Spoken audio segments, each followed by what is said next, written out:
Hi! இது பார்த்தீங்கன்னா, தக்காளி சாதம்.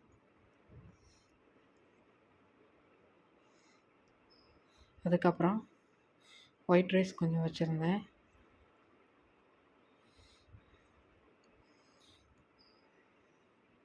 அப்புறம் பட்டாணி, உருளைக்கிழங்கு போட்டு ஒரு மசாலா கிரேவி.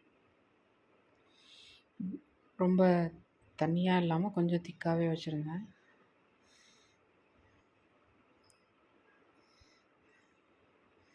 அடுத்தது பயறு.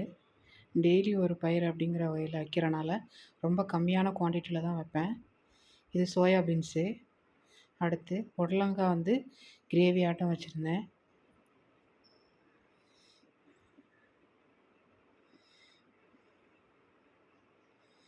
எப்போவும் புடலங்காய் வறுவல் தான் வைப்பேன்.